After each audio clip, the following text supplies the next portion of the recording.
Hi, everybody. Mr. Basic here, and welcome to Modulator Bay. Another great episode we have for you today. And once again, back with us is AudiosErgeon. Hey, everybody. Cool. Yeah, which I haven't really talked to you in person since the last time that we had one of these things. So, how's it been going? Not too bad. Let's see. It was back in, man, when was the last time we did? I forget. It was before the summer, right? Or was it around the summer? It was a while Yeah, ago. yeah, it was around summer. Yeah, and man, I was way too busy to be posting anything back then. And so I think everybody kind of just stopped getting notifications from me for for my things that I did put out every once in a while. Uh, but uh, but yeah, I got a chance to catch one of your podcasts Oh, right. Cool. recently. The actually two of them of the Bob Ross ones, because I've been interested always in Bob Ross, and he's been uh, one of my favorite shows to watch, even though I'm not a painter myself. It's one of those things that I could aspire to it, maybe, but haven't got there. But Yeah, I've always yeah. appreciated him anyway. Yeah, Bob Ross. I've actually been a big fan of his for a long time. I mean, ever since I was young, like back way back. Man, I must have been like under 10 or something like that. But I used to watch his show on PBS all the time, and it stuck with me for a long time. And then my wife, she actually picked up painting, and I showed her Bob Ross, and she started doing these paintings, and so we got really interested in like just watching his shows and getting really interested in what he's doing. And they just recently opened up it's kind of like a museum, if you say, I guess, of like all of his original like things. I mean, you have like his easel, his paintings. They actually have a whole museum of all of like his original like private collection paintings and things like that. They're in Muncie, Indiana. So we went there and we actually was a part of their opening ceremony. That's what it is. And so yeah, that was pretty cool. It was very fun. Muncie, Indiana, of all places. Yeah, that's great. Yeah, it's out there. I mean, it's just so fitting for Bob Ross, actually. I mean, the only reason I know about that town is because of the Hudsucker Proxy movie by the Coen brothers. It's one of my favorite movies ever, and it's just like it's the town they chose for that quintessential small town nobody knows about. Muncie, Indiana, is where I'm from. Yeah, that's totally. Yeah, And that's great. it's an interesting little town. I mean, to be honest, there's a lot of people actually there, but it's quiet, and not like out of nowhere. I mean, if you go to this place where they actually have it, it's, you kind of have like the farm life and everything out there, but then there's just like this little area with like these gigantic like mansions. I mean, it's like these serious big houses and stuff. I guess the Ball State family owns them or something, and then they have his original studio there too. So it's quite amazing to see all these houses and everything just like in the middle of like nowhere. And it's just really neat. In fact, I remember the one thing I noticed the most is he was always very prominent about like animals and squirrels and things like that. And there are squirrels everywhere. I mean, it is literally like a squirrel sanctuary. I don't know. It just keeps getting stuck in my head. I just keep remembering that. It's too funny. Yeah, man. I could really get going with like the Pacific Northwest here is just the trees are great, and I've always thought it was actually pretty easy to draw the trees, but of course I'm not a painter, but like it seems like the way he does trees like that, it's like man, I mean, it looks exactly like it does. It's like that looks exactly like Mount Rainier. But Yeah, he does a lot of mountains and stuff, and I swear, like a lot of it had to been like how do you say, inspired by like mountains in like Washington, Oregon, well Alaska definitely. I know he talks about Alaska, but yeah, it's very awesome to be able to do that and to do it as fast as he does. It's actually just, I don't know. We actually had a chance to do it ourselves. They had a teacher there, and we did our own paintings, and it's like you really appreciate how hard it really is. I mean, just to do that painting and the style and the technique and everything. So yeah, I really respect it. Anything creative, I guess. uh-huh. Yeah. Along that note, we should probably get to it. What most of our audience probably thinks about a lot, which would be music production. How are things going on that along those lines creatively? Like what's been inspiring you lately? What direction are you going? I've been doing a lot of stuff within FL Studios lately. I've been, I actually kind of learned something about myself, I guess, too, that I'm not so much necessarily like a musician in a sense, but I'm more of a composer. So I do like laying out music, and it, like, I guess it makes more sense to me in the sense that I have like my playlist and I have like, I build my songs, I add layers to it and everything. But playing live, like that's a thing that I really, I mean, it must be great to be able to play a keyboard and know exactly what you're doing and being able to do it live in a sense. That side I need to work on, I guess. But actually composing things and creating ideas within a playlist and, in that environment, I guess you would call it, is kind of like my better side, I guess, or my stronger side, in music in general. But I've been focusing a lot, actually, for the past like 6 months, I think, mostly on doing like podcasts. So I actually got a new microphone. This thing is pretty neat. It's a RE320 microphone. It's like a dynamic broadcasting microphone. And so it sounds really great.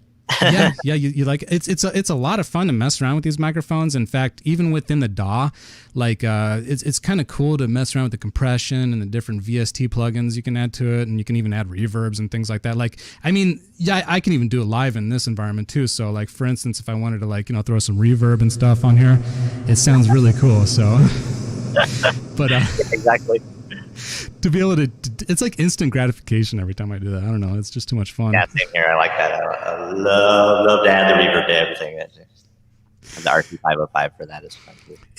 That's awesome too, man. I mean, to be able to do it in a live environment is also amazing too. But I don't know. It's just for me, I got to work on that, I think, because sometimes it's hard, right? It is, and that's my constant struggle, and that's the thing that I'm struggling with right now, and I always struggle with gear-wise and how to choose gear. But okay, so before we go on, I should just shout out everybody who's in the chat right now, because we got some people in here. We got John Richardson, we got Glory to Glory to Glory, Benjamin Ezo's in here, Inverted Popes, nice to see you.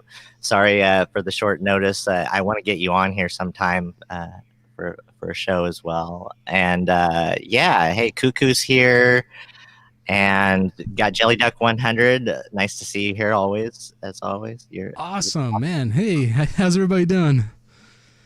You're awesome. Okay, yeah. So about that, so there's this thing, right? I've always been struggling with sequencers, right? Because like 4 years ago, when I got really an itch to get into all this stuff and research everything, things were starting to change on the market, and there were just a few like really good like big form sequencers out there that could sequence all your parts for you, so that when you record something, you could just record it all, and it doesn't matter. You can record a stereo out, whatever. But see, without that, the other side of the coin is either you're doing that or you're mixing. You're mixing tracks afterwards, or you're recording in tracks, or you're multi-tracking. So on the one side, you've got your mixing, right? Mm-hmm. So what I've always thought is like the way you went with the Tascam Model 24, like that's the way it should have been 4 years ago, or I mean for more consumer gear, people who didn't want to pay more for the better digital mixers or whatever. There weren't too many options for recording on a mixer that can be an interface and your DAW controller and everything like that. It was I thought it was really revolutionary. But lately, I'm actually even thinking of instead of going with the Tascam interface, the 16-channel interface. That's just the rack mount one, and working in the DAW. And the thing is, I've always really loved this thing, and I kind of had this epiphany, like, I like it as a surface. There's no reason I should have this and still be searching for some other, like, hands-on mixing situation, when really I don't have a problem with working in the DAW, as long as I know my computer's going to work. Yeah, For, honestly, just an what do you call audio interface like those Tascam? They have new. I think they're new. They have these interfaces that look actually very very good. So I mean, to be honest, all the mixing abilities on this, which is obviously in like a more live environment, it's not necessary. Because to be honest with you, I really barely ever do anything live on this mixer. I'm usually doing things within my DAW. So I basically really just use this as like an audio interface. To be honest with you, most of the time that is. uh-huh. Yeah, but so basically, like my needs are really. I feel like I have more of a need because of the fact that I have these little sequencers here and there instead of a big sequencer. Because with all my sequences in one place, I realized, or at least something that can program change together for enough tracks, like the both circuits together can get me, you know, could get me two tracks out of the mono station, two MIDI tracks for other synths out of the circuit, and then have the drums on that and stuff like that. But it's still two devices, and you know, like so then what you're still having to do is multi-track, and so you have to be able to multi-track then. So then if you don't have a one big sequencer, you want to be able to do that in the box or something, like the 24, like be able to record into it like that, but do it in a way where multi-tracking is actually user friendly, where you could punch something in wherever you want and maybe even nudge it and move it around afterwards would be great. Mm-hmm. But of course you can't do that on a traditional mixer, but Yeah, it can be difficult with the traditional mixer. But like just an interface, how many inputs are on the Tascam interfaces you're talking about? Like an 8 and a 16? 1608, the US Tascam US 1608 is what it's called, and that's the current one that has actual 16 physical inputs, so you don't have to attach another interface with an ADAT to get 16. That's cool. That's why I would go with the Tascam. Yeah, that sounds. Actually, I saw they were releasing something like that. I just didn't look into it that deep, but as for an interface, that's actually pretty decent, and I think the prices aren't too bad on those either. Yeah, and I wouldn't do it if I looked at a bunch of videos and saw that there were any kind of quality limitations that way, but there doesn't seem to be in people who are trying like all 16 tracks at once. It doesn't seem to have a problem doing that in general. So do you need any stereo inputs at all, or are they all mono? They're all stereo except for a couple. Oh, really? It's basically synth, with their own onboard effects already through the effects. So they're all pretty much stereo in, stereo in, stereo in, stereo in. But yeah, so, and I even have a stereo bus mixer for that. That's just stereo, 8 channels. Yeah, I guess it really wouldn't matter anyway, because I mean, I guess if you just plug in like a left and a right and just pan them one direction, one to the left, one. I mean, you could just do it that way too. That's kind of something you could do even with this mixer. But I actually do have stereo inputs, which are kind of nice. I mean, I guess there's really no point, but it is kind of nice if you have a stereo like a pedal, like a reverb pedal or something like that. It comes in perfect stereo, I guess. But yeah, I could totally see that working out really good. And I mean, if you just had sequencers and you just have an interface, that's a good way to go, actually. That's kind of what I wanted to do at first, something simpler like that. But this mixer, it's kind of overkill, to be honest with you. It does get confusing sometimes. I mean, there's some times where I still am learning about it. It's pretty amazing that I'm still learning things on it. But the thing that kind of... there's like one little issue with it though. If you're recording something directly onto the mixer, it disables the USB ability to send audio back out from your computer to the mixer. So I noticed that it has like this error and then it freezes and then you have to like exit the song that you're trying to record. I don't know. I'm not sure what's going on there. I don't know if that's just a software issue or if they just made it that way, because they said that you can't do a combination of the two, which I don't know why you wouldn't, but yeah, I don't know. Maybe it takes some too much power or something. It might, yeah, something like that. But yeah, interface, Tascam interface. That's a nice way to go though. Yeah. Okay. So the 1010 Music Blue Box just came out, or is going to come out. I mean, it was announced and everything. It's not really available to everyone yet, I don't think, or maybe just all the orders have been ordered for now. But that does 12. It's this tiny little thing that does the 12 mono ins or 6 stereo ins, and then it's got 6 outs or 3 stereo outs, and including the headphone. And that records. It's basically what you've got there, the Tascam, but in a small form factor, and it doesn't have the high Zs and the preamps because they're figuring you're coming from modular and synths that don't need it, and that's for those people, right? And it's got an SD card and isn't necessarily an audio interface and isn't necessarily going to be made into one, right? So it's just recording. And not only that, I mean, if you're just using a DAW, you know, whether it's Ableton or FL Studios or whatnot, all the great plugins that you have within it, like in FL Studios, they have a lot of different preamps and you can boost them, you can gain them in there too. So you have that ability as well, which works just as good, to be honest with you, and a lot of cool different effects and things like that. I actually noticed that when I use VST, there's one, it's called ROM. Native Instruments released it, and I guess it was like a freebie for people that own, I think, the machine or the complete control. I forget, but it's amazing. I mean, it's honestly, if not as good or maybe equal to the Big Sky, and it's fantastic. I use it for all my songs, to be honest with you. It's called ROM. It's fantastic, but that's also a great way you can add different effects and things like that on different channels and whatnot, just with an interface. And that's basically what I do with my mixer. You know, when I'm just working in a DAW. Yeah, cool. Yeah, I've been looking at a lot of DAWs again recently.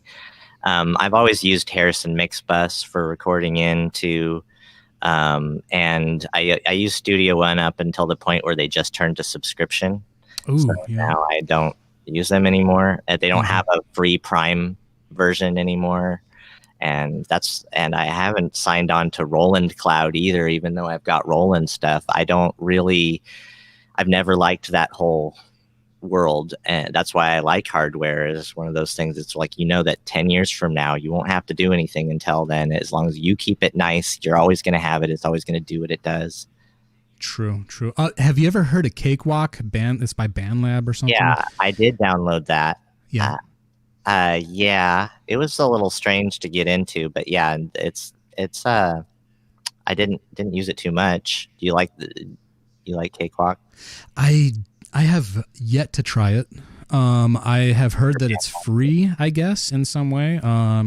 Yeah, but I haven't used it. It looks a little bit roundabout to install it. What's that? It's a little bit better roundabout thing to install it, and then they tell you all this stuff about how it's all about you uploading things to our community. We all upload to this community, and then we all have music to listen to there at BandLab too, you know. Oh, really? And, okay. Which is all optional, of course, but you know, it's kind of interesting. That's their unique thing. Little twist. Yeah. So I've always liked the idea of Reason. And so I looked back into Reason 11 and how it works. It works as a VST in any other DAW or by itself. And that's always been kind of nice. The idea has been nice to me. So I figure if I'm going to get an interface that doesn't have any controls on it, what really matters to me is just mixing. And hopefully not having to go and find plugins or use plugins too much. So something that has good stock or something right on the mixer. So what I was looking for is in a DAW is a mixer interface that has, say, trim, compressor, you know, EQ, parametric EQ if you want. It's there. You don't have to go get something else or go click over here and open another window or something like that. That's why I like Harrison Mixbus, but it's a little bit glitchy, and I've been looking for, maybe I'll be looking for something else probably to do most of my recording. Reason's not too bad. I used it a few times. This must have been like back in like 05 or 06, I think. I'm sure it's been way more enhanced since then, but they have a lot of really interesting libraries in it, like a lot of realistic sounding kind of like instruments that they have in there. For the money, I'm not sure what it costs right now. It's a pretty decent DAW. Yeah, I I know think that. it's like $99 and then 400. Oh, But okay. I think I would be cool with the 99 because I think it's what six. I think it's 16 tracks max, maybe. Okay, yeah, I yeah. could be, I could be wrong. I know Ableton, if you have like their basic edition, they limit you on tracks. Is that true? I Yeah, think, it yeah. was Ableton Light was 8 tracks. I always did Light for forever, and Hmm. I never upgraded that when I was using Ableton because I didn't have more than that many tracks to go into it. And if I added on, I had the V collection, Arturia, Analog Lab, and V collection, and if I added even like 3 of those instruments on tracks, like my computer couldn't handle it anyway. So Oh, really? Have you tried Cubase at all? yeah, so Cubase I've really looked into because okay, so I just got the MC101, and you can go USB out the 4 tracks, multi-track, right? So that would be a way Uh-huh. for me to multi-track into a DAW, right, without even having another interface. Of course, 4 tracks at a time, but Because I might actually have another. I know I got a key a long time ago for Cubase. I might have one somewhere. I did get. I'm wondering what product I had that came with it, but I might have. Don't quote me on that. But if you're interested in Cubase, I might have an extra copy of that if you want to try it out. okay. Okay, cool. Yeah, so they do the key thing with the Yeah, I'm trying to remember what I bought though that came with it. I think I do though. Just give me. I'll get back well, with you you've on that already one. done enough.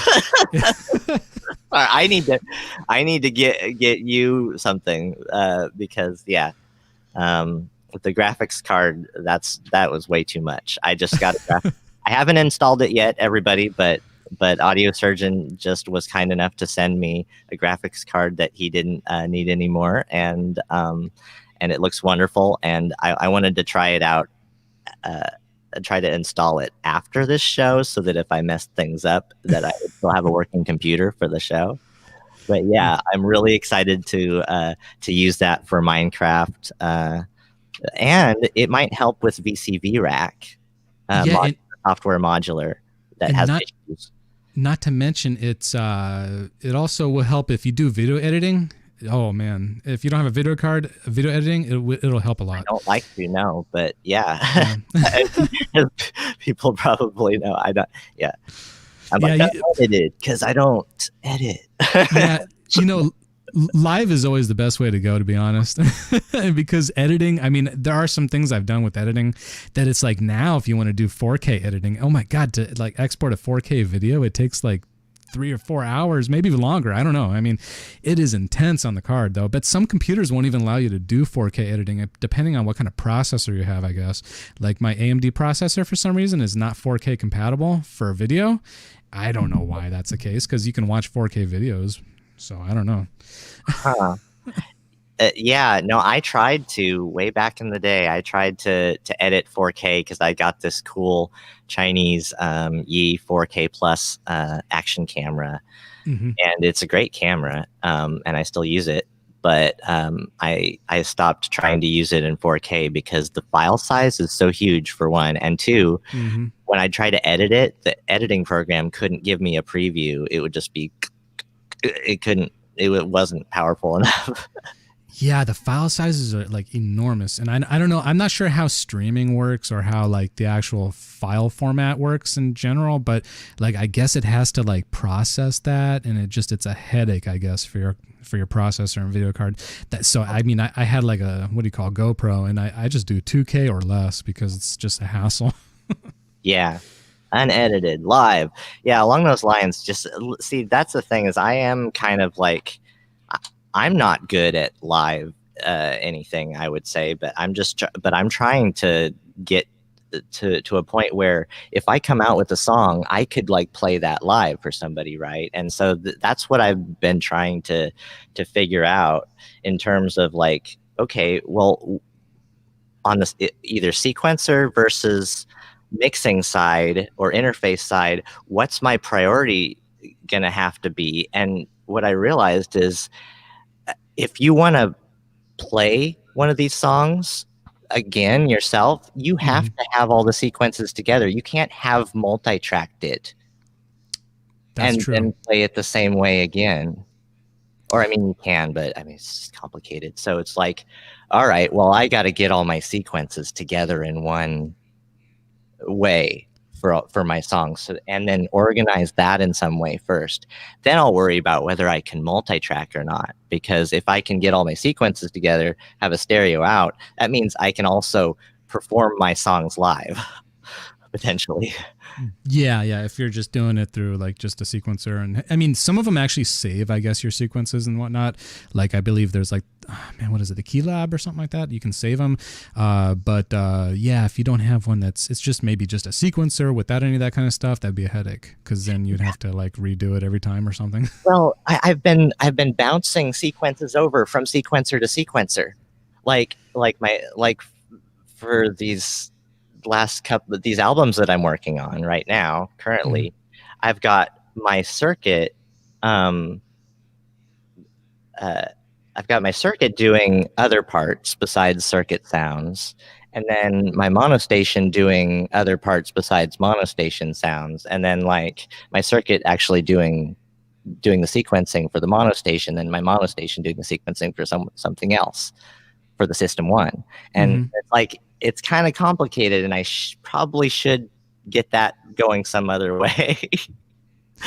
So I want to streamline that a little bit more. And so I'm looking at the new Korg SQ64, which is a good contender to the KeyStep Pro without a keyboard, I would say. So that's hot. That's hot right now. But okay, what really set me on fire that now that I've like, oh yeah, Korg SQ64 after all these years, finally, all right, I got what we need here, just straightforward, not flashy or anything. You got 3 melodic tracks that are polyphonic and 1 drum track. You send them out to everything, modular or MIDI, it doesn't matter. It can all be modular, all of it. You know, it's got that many outs. And so it's kind of like the BeatStep Pro that way, kind of like the KeyStep Pro. Okay, so, but then this Novation leak happens just now. And so the store accidentally leaked the new circuits, the Novation circuits that are coming out. Okay. And they retracted it, but it's on the internet now, obviously. And so I could show the pictures, but I'd rather not just show the pictures. I can just mention it and not be part of the leak in any way. But I mean, it's public now. But like, so there's the circuit rhythm and the circuit tracks. I don't know if you've heard about them or not. Circuit? No. I mean, I've been kind of out of the loop a little bit for, I don't know, these past few months. I've been trying not to look at too much gear. This was like 2 days ago or yesterday. Really? Okay. Yeah, no, I didn't hear about it. Yeah, so I'm like on my head, I'm upside down right now. Like, because I'm like, oh yeah, okay, I'm being sensible. I don't have gas. I'm just getting the SQ64 as my next thing because it's the practical thing for me to have my sequences, modular sequences in one place and not just throw things together composition wise anymore, and really organize my songs in the same place. Anyway, but now, so Circuit is putting out, instead of these being ambiguous knobs, they're actually the synth parameters that they are with labels, and it's oscillators and then oscillator mods. So it's kind of like wavetable, maybe, probably. And so that's the circuit tracks, but it's got the MIDI channels separate. So the question would be, does it have 2 extra MIDI channels? Does it have 4 MIDI channels out plus the drum channel? Or is it still 2 channels out? Other question. Okay, so then there's another unit called the circuit rhythm, and that's the drum machine. Like, I just put out a video 2 months ago or so, saying, "Hey, Novation," and I got this here. What's in here? I got this idea, like why doesn't Novation have a drum machine, right? I don't know. Yeah. And so I drew this out. And so aside from the sliders, there's no actual faders, but otherwise it's exactly the same thing. Nice. Almost, not really. But I was pretty on. 2 months later, I'm like, boom. I'm like, yes. So the last 2 days I've been just like, yep, Yep. I was right. Nice. But Yeah. that throws me in a loop. So it's like I was basically ready to call my circuits like, oh well, call my circuit, this just like this is my way forward. I'm gonna bequeath it to my daughter now and be sequencing on something else because I never could deal with the ambiguousness of the sounds on board anyway, right? Yeah. Mm-hmm. And this is not a real full drum machine. So it's like, it's not a toy, but it's great. But I was ready to move on. But now it's like just released these. So it's like, so that's big news. Anybody who doesn't know, I think everybody kind of knows, probably in the chat, maybe. I don't know. Yeah. So you're kind of crossed between those two right now. Yeah. Yeah. I don't know if is there any gear that you're into right now, or are you just kind of like happy with what you're going with? That's the weird thing. Like I'm kind of like, I don't know if I have any more room, to be honest with you. These two tables are completely packed full of stuff. I mean, I got my Sub 37, my Mother 32s, Complete Control keyboard, Machine MK, was it 3 or something? I don't know anymore. Let me see, a Korg Monologue. I mean, I kind of just mostly use those right now. If not, sometimes I actually been kind of experimenting with VST plugins lately since I got back in FL Studios. So I've been messing around with like some, synthesizers built in FL Studios. I've been actually composing some stuff with like some classical instruments. I guess they're like sample based or whatever. And so I'm kind of trying to blend the two, like classical music and synthesizers, and making like this kind of like, I guess maybe theatrical kind of stuff. I made this song. It's like it's the silliest song, to be honest. It's called Two Spacesuits, and it's basically this Christmas tree we had put up, which everything is down now. We took all of our decorations down. Actually, we did that today and yesterday. So, but I had these two ornaments, and they were just these two spacesuits. Got these guys in spacesuits, and so I decided I'm gonna make a song. I don't know why, just about two spacesuits, and I put some like classical instruments in there and like a little bit of synthesizer in there, and so it's a weird combination. But I don't know. Maybe it'll go somewhere. I don't know. Yeah. People will be they'll be kind of imagining Among Us while listening to it. But yeah. Oh, and microphones too. I've been, I don't know, lately I've been really obsessing about microphones lately, and so I want to try to maybe like add some sort of vocal maybe point to my music in some way maybe next year. I mean, actually it is 2021. What am I talking about? Happy New Year, by the way. Yeah, Happy New Year, everybody. Yeah. That's what people have been saying Happy New Year. Yeah. Oh my gosh. Yeah. I forgot already. It's only been 2 days. Yeah. So January is going strong, and I haven't done my jam for today yet. I'll be doing that after we get done here. No, I'll be uploading it actually. Yeah. I made it early this morning. I made an hour-long Minecraft background music. Nice. And I'll post it up on YouTube. But it's really just for me playing in the background of my Minecraft videos on my Minecraft channel. That's awesome, man. You were playing some music and like when you were playing Minecraft, and I was like, man, that sounds like it's Minecraft. I thought for a minute it was, but they're really awesome. There's some cool... Yeah, most of the patches I've done so far have been from VCV Rack and the modular, soft modular, and using Turing machines, which is just random. It's like they're slightly random, but they're slightly looping. They're looping, but they'll change a little bit as they go the whole time. So it's like I don't even do any, there's no playing or anything involved. So you can just let it go for 3 hours, and that's what the point is. Is like you do that, then you don't get any copyright strikes. You have instant background music. That's what synthesizers are good for patches and stuff. So people actually getting copyrighted for Minecraft if they have the new music playing in the background? Wow. Oh, nah. I mean, platforms are different for copyright stuff, but YouTube, anytime you have copyrighted music, it'll be bad. So like I couldn't have, I wouldn't want to have somebody else's music. Oh, and the regular Minecraft music, I just can't stand it anymore, even though it's great. Because it's been too much of it for too long. I've listened to it already. I want to listen to something else. There is something about that music. There's a few tracks that are just really chill, but then there's some that are kind of like weird. Yeah, and some of them that just kind of stop in the middle. It's like, okay. That's true. Yeah, sometimes it just kind of stops. Like if you're doing something and something weird happens, the music just kind of cuts out or whatever. I don't know. It's really They've strange. been working on that, I think, in updates. But yeah, Really? Okay. You know what else I've been into though lately? Flutes. uh-huh. Wooden flute. It's a Native American flute, and this thing is actually pretty cool. I mean, to be honest with you, if you throw some reverb on a microphone, you can get some really chill like vibes and stuff. I could show you real quick. Yeah. Let me see. I'll mute this one so you don't get any extra feedback. Let's see here. Beautiful looking too.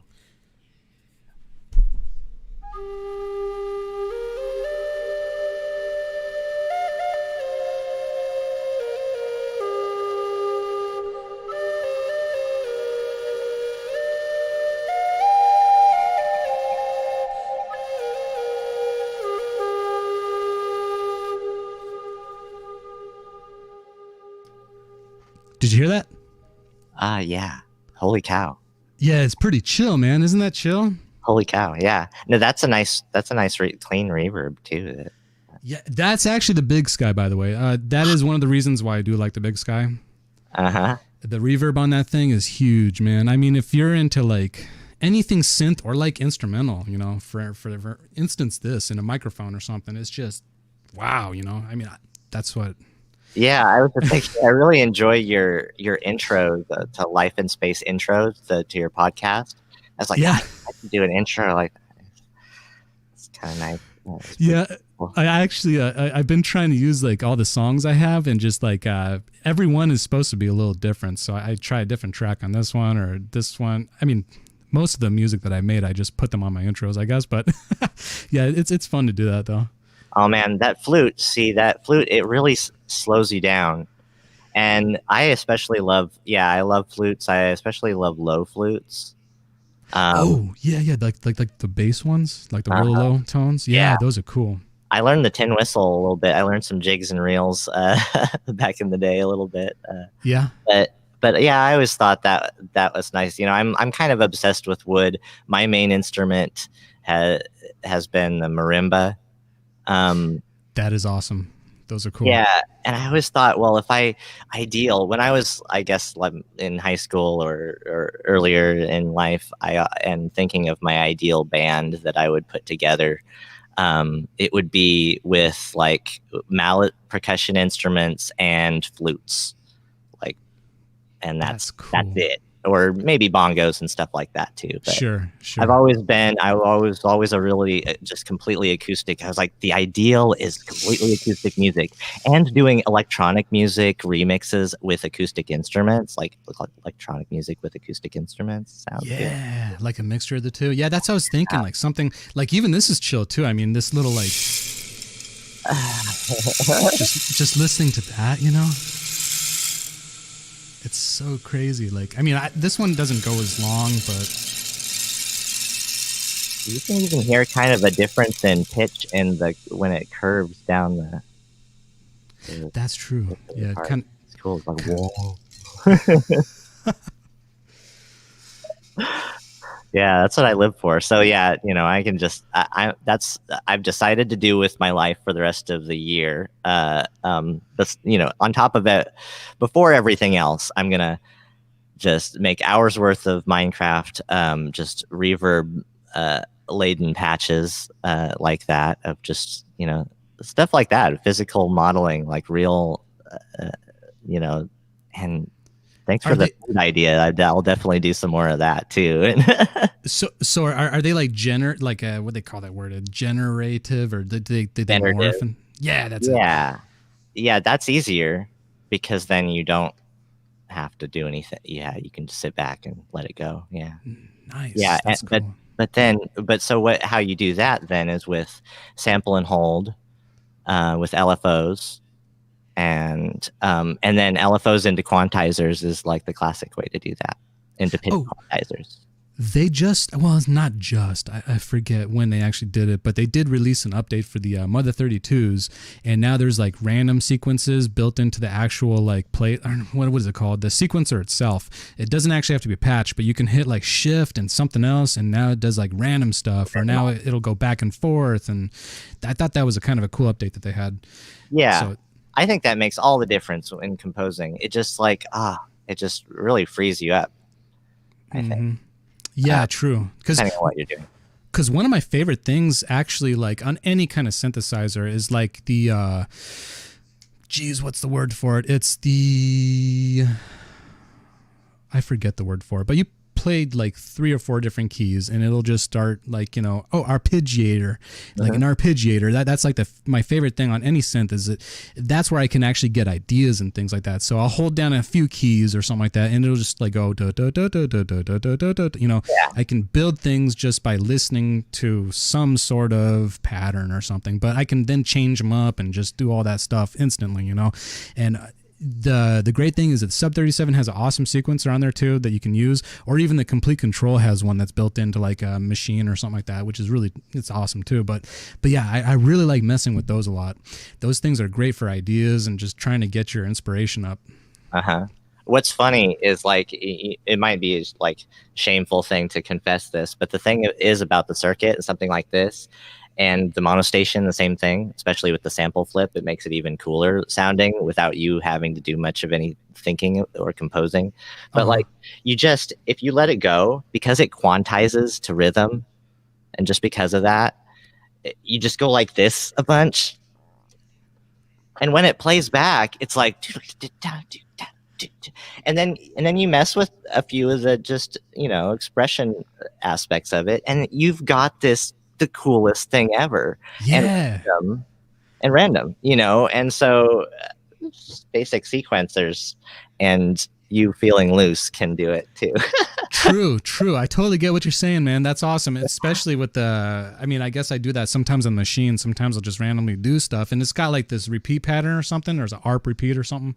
And you can kind of do that. You just hold down the keys and it's just randomly and you just go with it and it makes a cool sequence or something, or just something completely different that you never did before. Yeah. So like the KeyStep Pro and things like that, they're on board nowadays with putting probability in sequencers, not just Electron devices, but everybody else is kind of getting into that too. And so, and the Korg SQ64 sequencer has the random button on it, so it just randomize. Yeah, nice. The monostation calls it mutate. You mutate the sequence, and it takes all the notes that are actually there and switches them around, not adding other notes, but just switches around the ones that are there. Sure. I think the monologue does something like that too. If you have like this little option turned on, if you have a sequence already inputted in there, you can mutate it like you're talking about. That's kind of fun to mess around with too. And then a lot of times just by accident, you come up with something really, really awesome, you know? It's fantastic. Yeah. So I don't know. I'm getting a lot more serious about music, even though it probably hasn't seemed like that in the last year on YouTube. But I've just kind of been doing a lot more behind the scenes sort of thing, and not worried about like putting everything on video like I have been. Yeah, sometimes that can actually be a little much, you know. Like I try to put stuff in different places, like SoundCloud. I'll put some of my music there and people can get it for free if they want. Or like, I mean, I kind of did the whole iTunes thing and the Spotify thing, but that doesn't really, I haven't really seen any results from it. But sometimes the videos, I don't have any ideas really for them. So I'll do these cool visualizations or something like that. Those will go up on YouTube, but they really don't, I mean, it doesn't attract too many views or anything like that. But yeah, I totally get what you're saying. Like sometimes it can be a much to just focus on videos. Sometimes just doing like audio stuff is kind of cool, which like this podcast stuff I've been doing, it's kind of nice just to sit and talk and not have to think, you know, about, oh, well, how's the camera positioned, or what am I going to do? How am I going to entertain people or something like that? It's kind of hard to always think like that. But it's really cool though, just focusing on just like a music or focusing on a thought or something like that. Yeah. So I always get kicked in the pants around January because of January. Yeah.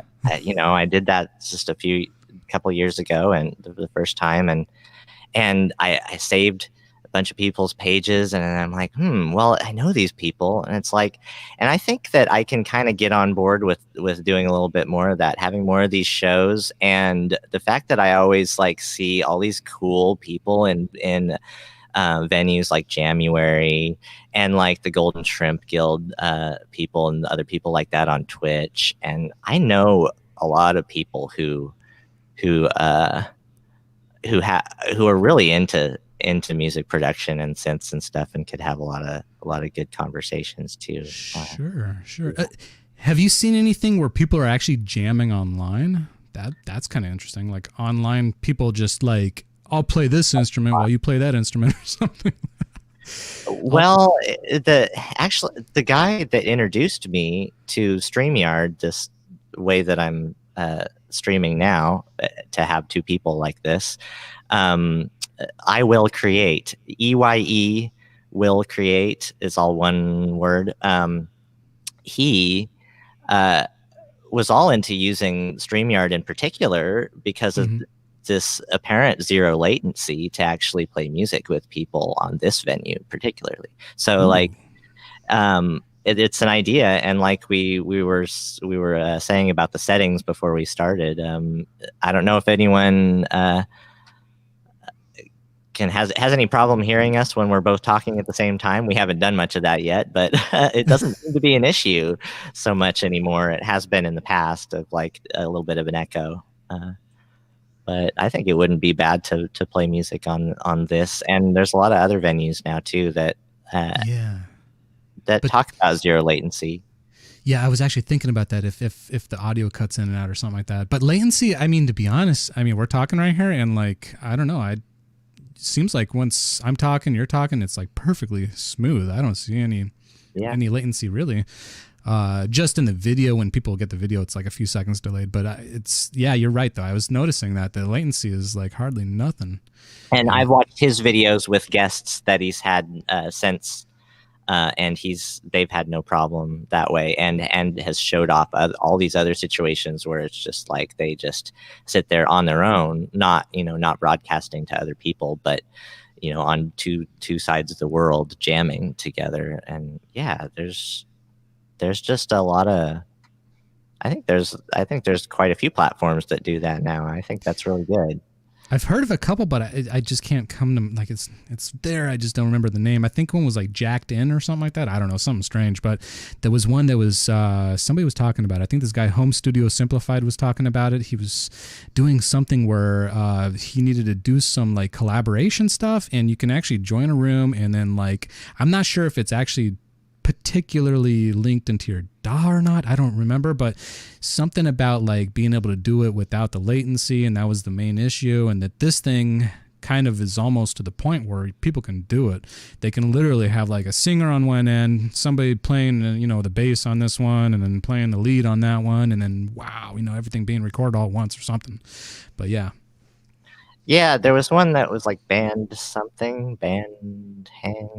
I don't know, but that was perfect specifically for musicians to do that. I talked to my brother, who is a band director and choir director and all that stuff, and he's dealing with being a teacher and doing all of that stuff over, like teaching music over streaming right now. And I asked him about stuff like that, and he mentioned a couple things that I don't remember now. I'm sorry, everybody, but that are more like people adding on their parts.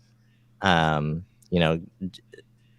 just for back and forth for recording your music parts, but then for possibly adding parts together, or for my brother, the music director, to add their parts together afterwards and stuff like that. But then for everybody to also have access to it network wise, cool. while it's happening. I told him about Endless, but that's kind of like, that'll be a less school oriented sort of, since anybody can add anything, sort of thing. But it could work. Oh, okay. Yeah. Endless. It's an iPad app, sort of thing. But I think it's on other platforms now too. I'm pretty sure like that's going to be the next thing everybody's going to compete with. I mean, you had like Skype, and then Zoom came out, and everybody started doing Zoom, and then so you're going to have all these companies probably like trying to get the best technology or something, or get the best fitting servers that maybe handle all that, or internet connection. I know that I don't know, I guess 5G is coming or something like that, so maybe the internet's going to be super fast, and we're just not going to have any more latency at all, even with the phones. Like, I have 4G on my phone right now, and the thing is like really quick. I mean, if you have good signal, like you can download like a gig in no time. It's pretty crazy what they can do now. But yeah, it'll be interesting to see what companies come out with the best product, I guess, and if they're going to be free or if you have to have a subscription. The only thing I don't like though is when they, the subscription based stuff. I mean, it's got to be good, man, for me to want to subscribe to it, especially like a DAW. Like I think, what is it? Pro Tools or something like that is expensive, man. And it's like a yearly membership or something like that, or a monthly membership. So yeah, that's kind of tough for me to want to, buy in monthly or whatever the case is. Yeah. The greatest thing for me to see on the screen there for a DAW is free updates for life. What is the FL Studio, as I was seeing that? Yeah. There you go. Phew, sigh of relief right there. I actually have something that'll work because I bought it once, and people nowadays are not necessarily going to expect that in software because they're like, well, it should change and get better as it goes. Well, maybe, but maybe it should be something, I don't know, depending on what it does. If it's something that is a DAW for me, I want recording ability, right? Just straight up recording ability. Compression. I want, but I do want reverb and stuff. And I guess the more you produce, I got in the game just recently, but the more you produce, you're gonna want to go like, oh well, I've had enough of this reverb, and so I get that. Well, it sounds like FL Studio would probably be a good choice. I mean, it depends. I know that they had some sales and stuff, but it can get expensive if you go higher. But I think they had the all plugins version, which is like the $1,000 version for like, I think $299. I think, I'm not sure, but that was, I had an upgrade ability to do that. I think I only paid like $100 to upgrade to the all plugins version, and so far that thing, I mean, it has like everything you need. I mean, everything that's straight up from compression to limiting to reverb, delay, and more. I mean, there's so many things in there. It's ridiculous how much stuff comes in it. So it is nice and that it is also free lifetime updates. I actually found out about that after I bought it. So it was actually kind of cool. It's like, hey, bonus, But yeah, it's working out good for me. I like that program. And the great thing about it, I mean, it depends on how powerful your computer is, though. The MIDI capabilities is really, really good too. So if you're looking for a sequencer, FL Studios kind of does most of my sequencing. I mean, if I'm writing something with my MIDI keyboard into the piano list or piano roll or whatever you call it, like that's kind of intuitive or whatever the word might be for it. But and I can just lay down all my tracks in MIDI, and then when I'm ready, I can then record them into the playlist and everything, because if you just export it, it's not going to have any sound or anything, so you have to record it into the DAW. But they also have some pretty amazing plugins for recording. They have the Edison, I guess it's like their specific recording device that's built into it. And you can literally record on tracks, or you can have it actually be recording while you're just doing things in the studio. So at first I was kind of confused whether it might be good for podcasting. And then I found out that it's actually fantastic for it. It has like all these different ways of doing it. So I can literally be building a song while I'm talking about it, while recording it, or just lay down the recordings in the track. I don't know if it makes any sense, but it's very, innovative, I guess I could say. That's cool. Yeah. Yeah, it's just they just give you a lot of opportunity to mix and match a lot of different ways of doing things. So I do like that. That's always really nice. Yeah, you just don't ever think of how complicated things can get until you start doing it. Yeah. Because it's things like I can of course I can have reverb on my voice like this, but then since it's my audio interface, can I have reverb? Can I use this for reverb and not have it on everything? No. It's on everything, no matter what. So everybody's setup is a little bit quirky. Yeah, it can be, yeah. But that reverb, man, I really dig that reverb. But I think it's okay to love your quirks. That's true. But yeah, I'm definitely not.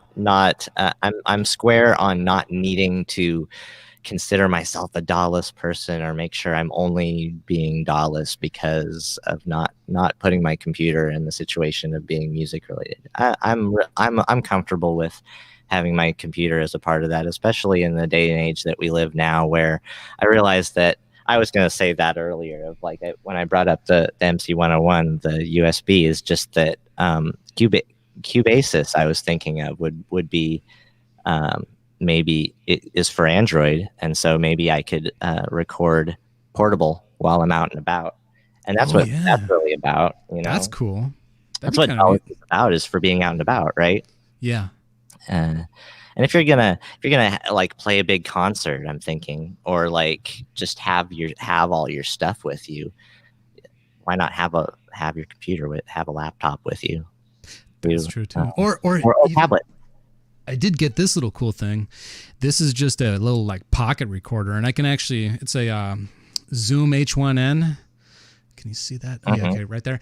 This thing actually surprisingly is really great for just going out and just talking into it. And maybe I did a couple of podcasts just in the backyard, and just talking about just my thoughts or whatever. Or if I'm thinking of like a specific topic, I can just go into it and be like, hey, Yeah. This is kind of neat too. You have to have a windscreen though, man. I figured that out right away. This thing does not like wind. So It picks everything up. it does. And if the limiter's not on, that thing will just distort like crazy. But this thing's fantastic. I recorded some stuff with that Bob Ross thing with this, so it's maybe not the best quality, but it comes in decent. It's a stereo too. It's weird, but but yeah, it's just little fun things like that. They're always fun. Zoom stuff can be great that way. It seems like it's all great except for the one that I got, which is the Zoom Q8, and that was a disaster. And Q8, is that like a handheld one? It's the camcorder. Okay. It's this, yeah, it's like that, and it's got XLRs into it, which was the cool thing about it. It's got XLR TRS combo jacks to go in, so it's like, oh, for audio people and for people who make videos and who want good audio, right? Well, it's not. It's a particularly bad video. It's just not up to par quality video. Compared to like something like this webcam. Yeah. And on top of that, I found that even this last time, I can't see if I go anywhere above 2.5 in volume on the inputs. Yeah. It's just noise. No matter what, it's going into it. So it's like, no, it doesn't even have any. It's not. Yeah. So it's not what you thought. So that's just a point for it. I think everybody knows that though about that product, and it's not around or it's not discontinued now, circulating much anymore. But you win some, you lose some. I've seen a lot of people using that H6. I think it's called. It's like a 6-input one. I know people have been using that. That sounds pretty good. Sounds decent. I mean, I've seen some videos with it, but man, that's overkill though for, I mean, but it's cool. I mean, in a way you can have like a whole portable, studio in some way if you're going out and stuff. Either overkill or it's the other way around. It's like, squish. And I think they just released like another one. It's like got 8 inputs. It looks like a spider, dude. Yeah. That was the one I was thinking of. It's like, it looked like an alien. Somebody had it over their head, and it was just like with the cables. It's like it tried to lay eggs in my throat or something like that. Oh man, that's crazy. Yeah. But hey, I noticed though you have now a Minecraft YouTube channel. Yes, which is really cool. Under the name Mellow Llama, and I'll get all the things in. I don't have anything in the description for YouTube or anything, but I'll get your information in, and also mention since we mentioned it, my Minecraft channel. Although it's not really going to be related to. It'll have a different audience than people from around here. But yeah, see, the thing about it is I'm definitely, to skirt any kind of copyright issues, I'm going to have all my own generative patches going, modular patches going behind that. And that just keeps me in the studio too at the same time. That's awesome, dude. I mean, seriously. I mean, how many people actually go out of the way to make their own Minecraft like video with their own music? That's really cool. I guess I have to say that I was particularly inspired by Mr. Drone Hands, is what he's called on Twitch. Drone Hands. I think it's one word, or maybe it's 2 words, but anyway, he has a little Maneki Neko cat thing as a logo. But anyway, he does a lot of you can see his desktop with all his pedals and sequencers and synths and stuff and modular and all that, and then just shows a top down of his table and plays music a lot. Or he's in the box showing his native instruments sounds running through VCV rack modular um, and stuff like that. And he's making music all the time that he releases. But the other thing is I caught him playing Minecraft on Twitch one night, and he's got all his own beautiful ambient music in the background. And I'm just like, all right, well, I just started playing Minecraft. Like that's a cool way to be on Twitch. If I'm going to be playing Minecraft for hours and hours, that's what I'm going to start doing now. I haven't yet. This will be the first thing that I'm gonna end up posting on the Mellow Llama Twitch channel, but I'll nice. I'll be doing Let's Plays and having some nice ambient stuff in the background going on that way.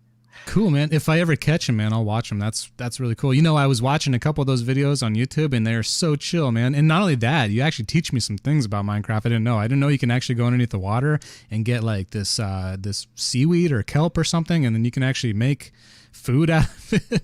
I had no idea.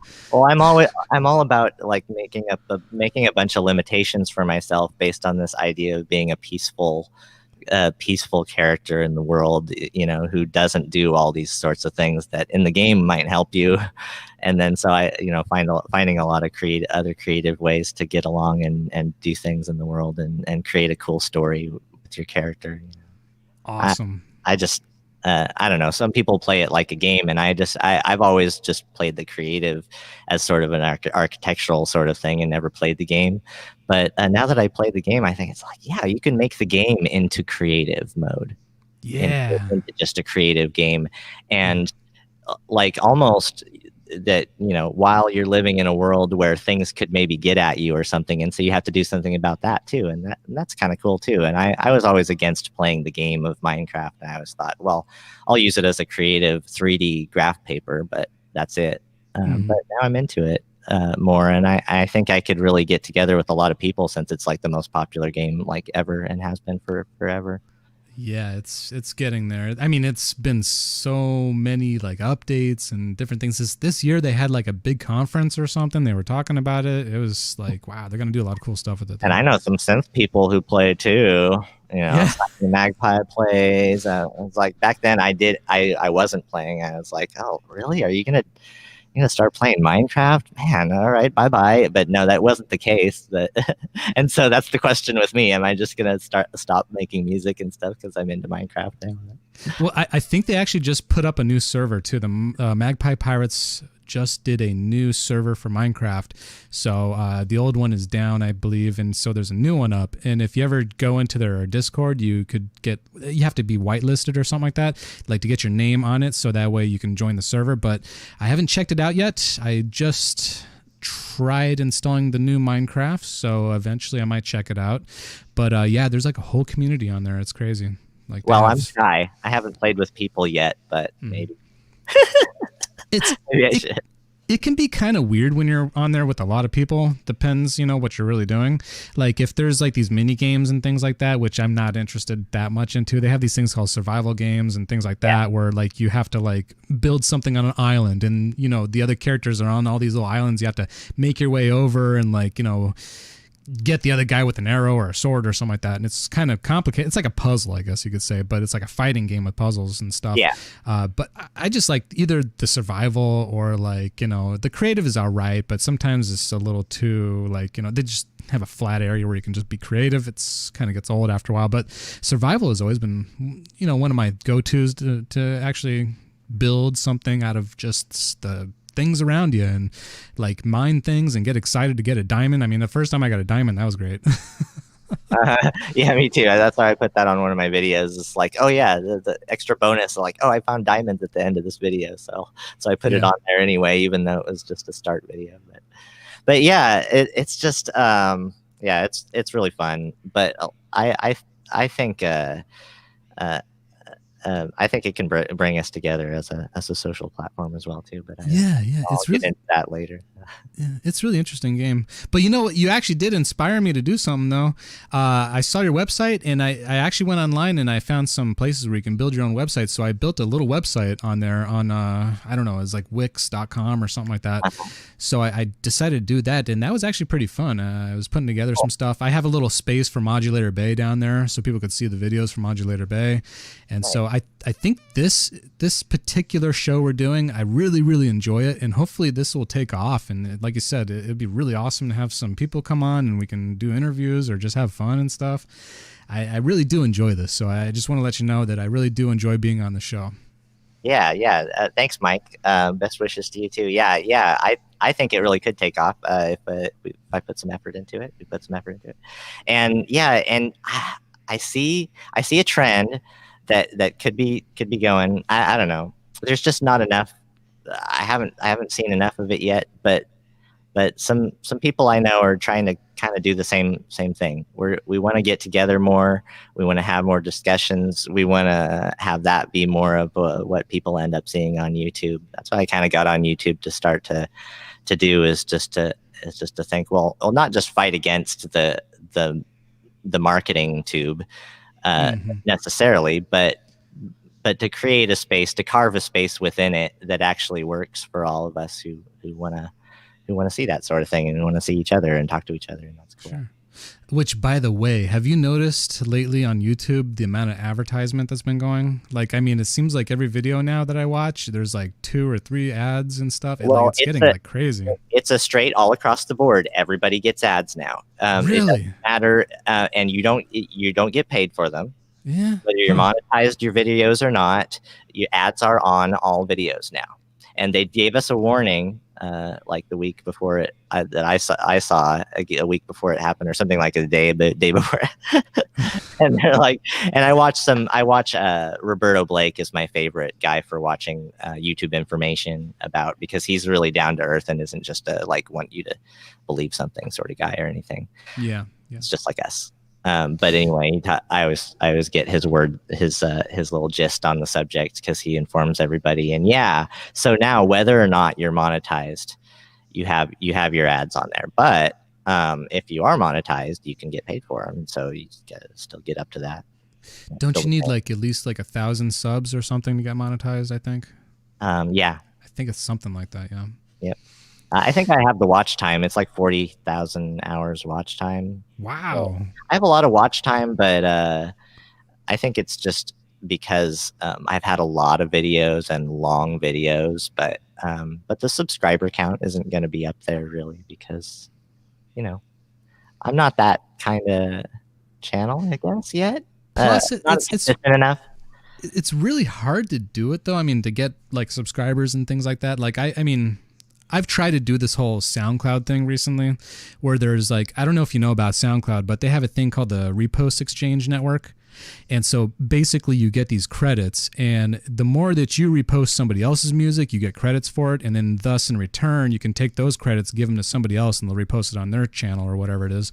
And so the more followers they have, the more credits it costs. But it's kind of like this exchange thing. And I could see how it could also become like an addiction in the sense where people are like, doing this to try to promote things and they get hooked on it and all this and whatnot. But and it only goes so far to promote.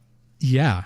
I mean, I have gotten a few extra, views, but now like at the bottom of my page, there's all these reposts that, I mean, some of them I, never really even enjoyed because I'm just like, I just want to get the credit, but I try to post things that I do enjoy, but at the same time, it's like, it's just this cycle or something. So I don't know. It's just one of those things that you have to look out for. Hopefully the YouTube doesn't start doing things like that, because it kind of then turns into a game, and everybody's trying to compete, like to do the same thing. I don't know. It's kind of strange, but yeah, every platform's got their thing. I don't know SoundCloud, and I don't think I'm going to, because I've got enough platforms to think about. I took your advice and started the Spotify artist page. I don't know if that really did anything or not, but yeah, I noticed that it didn't really do a whole lot for me either. But my stuff's on Spotify anyway already, so that's good, I guess. That's the cool thing, I guess, right? I mean, if anything, like I guess it's out Big there. Bad, and I'm signed up with the Big Bad Wolf. That's great. Yeah. Music's I hate copyrights. I hate the whole idea of it. It's not okay with. It doesn't fit with music. yeah. I don't know. Yeah, it's a crazy world. I don't know. But platforms wise, Twitch, it actually can be like like a more direct thing, and then your followers end up directly supporting you a lot. Of course, Twitch gets a percentage of that, but it's different than platforms like Spotify and YouTube and stuff like that. And so, like, if you have some kind of reason to be on Twitch, and I don't know, entertain people, inform people, some other reason besides gaming, there's like lots of opportunity right now for that. Yeah, I do have a profile. I never actually did too much streaming on there. I think I tried it one time. I'm not sure if I got many views on it, but it is an interesting platform. Majority of the stuff, yes, is for like video games and stuff, which, by the way, this one time I was on YouTube, I think. This wasn't Twitch, but some dude had like, I don't know, like 250,000 people on a live stream playing a game, and people were donating like crazy money to this guy. Yeah. And it's like, what? Like, to watch a guy play a video game? It's insane, you know? Yeah, like, I don't know. But that's cool. The cool thing though is that that can happen for small people too, the donations like that. But what somebody small isn't going to get is like money from just being there, you know, from being popular, you know, like ad rev or whatever. Yeah. But those big guys, he's getting all that ad revenue, and then people are donating as if he's not like stinking rich. From Twitch, from being a partner, you know, I don't know. I saw this guy was getting like $500 donations and stuff, and I'm like, who's got that kind of money to give to, you know, watch games? unless it was like a hype thing. Maybe he has friends that are just doing it to get people excited or something. And the same thing too with the computer building thing. Some guy was building a computer, and I guess that's like the thing right now. I mean, you go online, you build computers, and you do it live on there, and people go crazy. I'm just telling you, like there's like these crazy video cards they throw on them, and like, I mean, this dude just built like a $15,000 computer, and it was like, okay, and like people were going crazy. They were giving away things and stuff, and it just created like a ton of hype, and it's just insane. Yeah, totally. Well, I donate to people on Twitch. Yeah. I subscribe, and that takes $5 a month to whoever you subscribe to on Twitch. And there's one channel I'm subscribed to on Twitch. That's the Kobe Lax channel, and it's a DJ duo. Okay. They're a couple. A DJ couple, and there's another DJ couple I really like, Escape Velocity, that's really cool, and they do drum and bass, and they're one of the biggest, or one of the, I'm sorry, not biggest, longest running drum and bass label ever, still running, nice, still going, and they're really, you know, really into it, really serious about it, and you can learn a lot about more artists from them too. And it's cool. I like DJs on Twitch. It's a good way to get your music, and I like to give back to that, or wherever, like NPR or whatever, you know. So what you're saying is there is hope for people for music on Twitch then. Yeah. Oh, nice. No, definitely more than ever. Yeah, more than ever. The Golden Shrimp Guild are doing their Synth Fest every month now on Twitch, and it's just blowing up.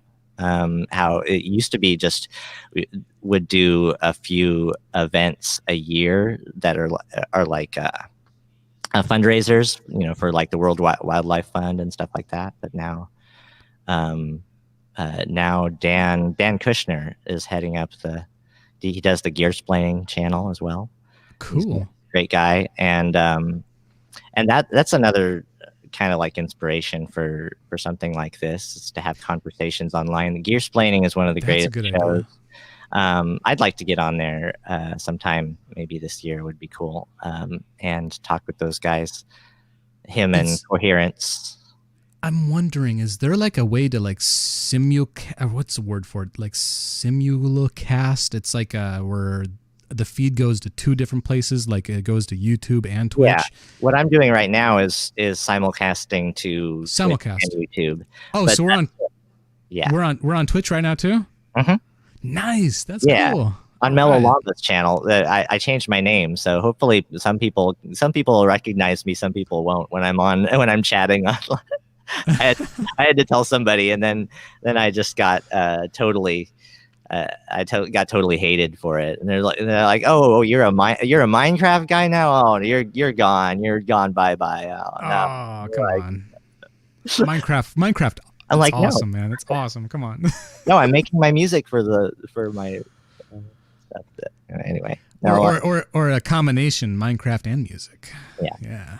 No, Uh, that's Yeah, honestly, I think it's cool that for myself to be doing something other in my free time than just music, because actually it has been that way. Because I don't really watch TV or anything like that anymore. I just watch YouTube videos about music production and gear and stuff like that, and get gas all the time, and that's what I spend my free time doing. that's true. I barely watch TV anymore. In fact, we have like an antenna, because we quit the cable. But there's an antenna we have, and you don't even get any channels anymore. The signal's so low that they don't even broadcast really on the air anymore. But yeah, I completely stopped watching TV altogether. In fact, most of the time we have Bob Ross playing in the background on YouTube, so it's kind of nice to have those chill vibes just all the time whenever I want.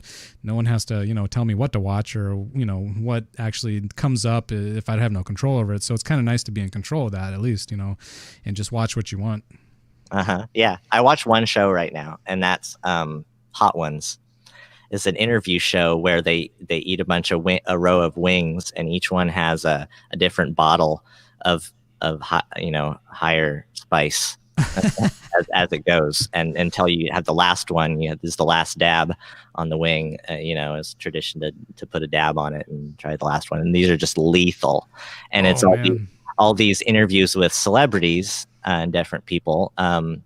And this is a YouTube show, started out a YouTube show, but now they're showing it on Hulu too. Which is cool. But Nice. there's still a lot more of them on YouTube that you can find. But and Sean Evans is the host. And it's really inspiring because he is the best interviewer. He's just like, he makes you want to, like, if you've ever tried to do a show like this and just have a conversation like this and be a host, man, I mean, he is just, about Nardwar. Yeah, I've heard of him. Yeah. How he just like amazes. He just does all this research about the guests, before they come on, and he's just like, and he gives them a gift, beforehand. But Sean Evans is the same way. He's always just surprising the guest, like, oh, how do you know about that? Who told you that? Yeah, he does like some deep research too. Like, I mean, he finds like old albums and stuff that he knows that they'll like, and like, whoa, what, it's crazy. Like, that guy's insane. He's so funny though. Yeah. But I just like real stuff like that. So like I watch that show because there's always more to watch. And when I need to sit down to eat, I actually just have to watch something because I'm eating. I can't do something while I'm eating, so that's my time to watch TV. Awesome. I'm frantic all the time. I'm just so multitask. I feel like I have no time all the time, and I'm like losing sleep to try to do more stuff. And it's just all self-indulgent things, but I'm so neurotic about it. ADD. Yeah, I find myself sometimes like that as well. Like, I mean, sometimes if I'm just sitting with my own thoughts for too long, it like I need something to distract myself. It's like, oh, I need some sort of entertainment or something like that, or play a game or something, because like if I just think too much, it's like, whoa, especially with what's going on right now. Yeah. Oh yeah, Jamie at Geosense always gives small channels a shout out. Mike Hydropneumatic says, yeah, totally. Geosense is a great show. I like that. I like him. He's cool, and he has the sense to talk about and stays up on the research on everything too. And he's got some cred behind him. All this stuff is very, very new to me, so credibility is not something I really have. I'm online, not trying to show that I have some kind of credibility by having a studio behind me, but rather that I'm fumbling through this, trying to figure this out like everybody else, and that's why I'm online. Yeah, true here. Same situation. Like, I know that a lot of times it's like, it might look like I know what I'm doing, but To be honest, I really don't. I just kind of like figure it out, and then if it clicks, it clicks. And usually when I do a podcast, I always want to make sure people like, hey, I'm not a professional. I just, this is just something I like to do. It's a hobby and everything. But I have figured out quite a bit of things. I mean, if I do actually know how to do certain things, maybe I can do maybe tutorials. But at the same time, I don't want somebody plugging something in and blowing something up. That's, Yeah, totally. So I just got a new box, new wood box. Yeah, so I noticed. It looks like my studio is a little bit bigger. It's because I have a new box, but all that means is that I've got half empty on one and half empty on the other. Okay, yeah. And so it just keeps me thinking about all the gear that I need to get now, and that I want that I don't really need, and stuff like that, like the Argon 8. I'm really into wavetable, but I still don't have my polysynth, and so I always wanted kind of like a hands-on polysynth. Mm-hmm. But what's really kind of important to me is like a morphable wave shape, right? And wavetable synths are all about that already, but there's some synths that do that without being wavetable synths, like the Behringer Neutron, for instance, styled after the Erebus, where you turn the knob and it goes smoothly from square to triangle to saw, and then you can put motion on that to make it do that, otherwise.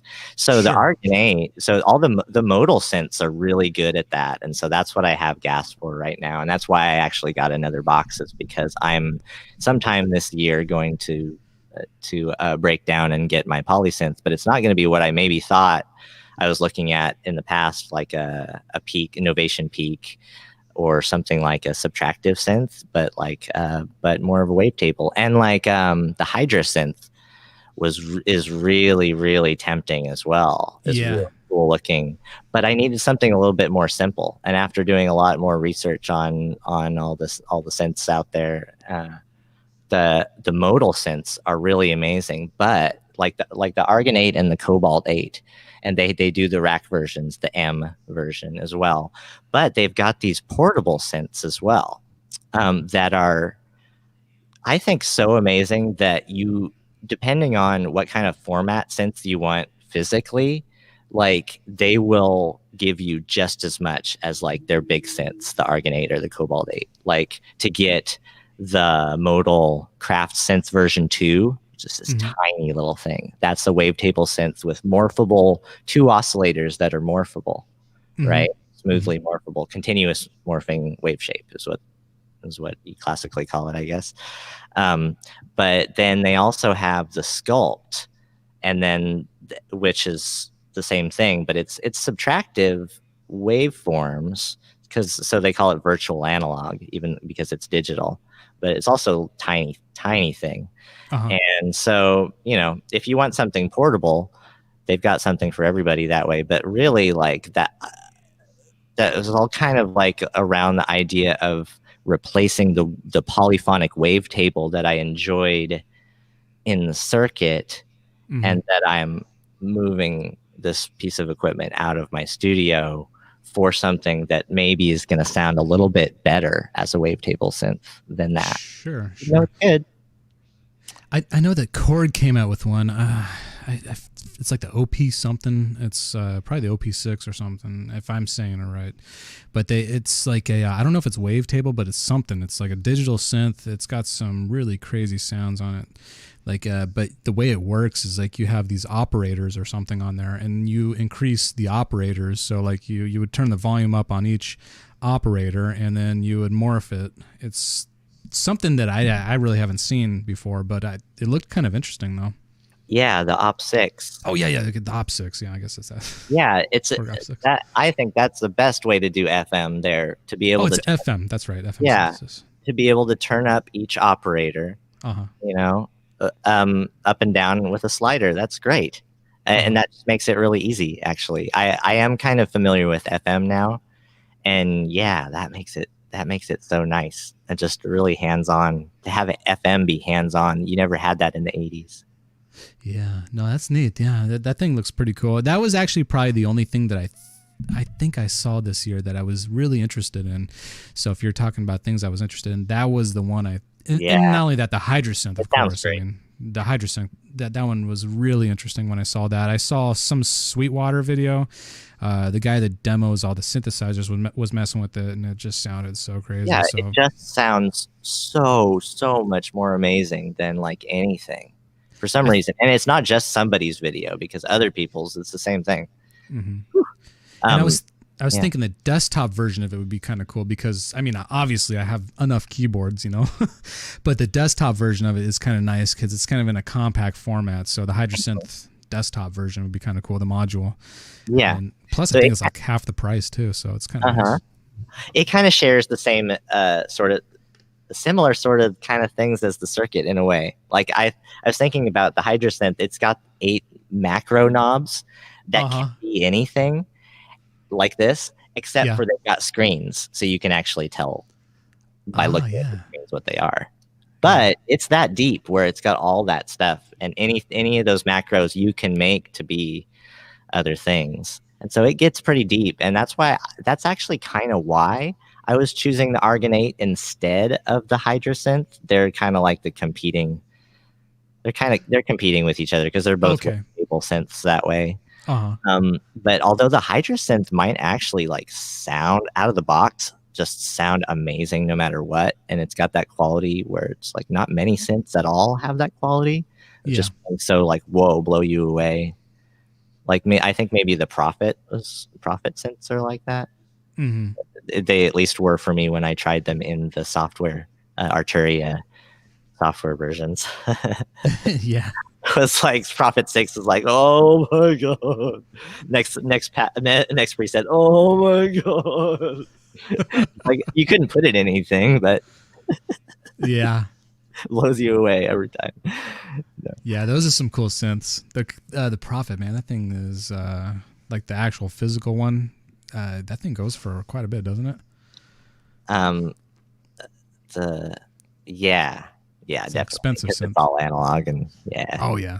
Man, the Moog 1, man, I don't know. Yep, and that's a classic too. Huh? Yeah, actually, I had a chance to play one. I actually went to the Sweetwater in Indiana before I went to the Bob Ross thing, and they actually had one on demo there.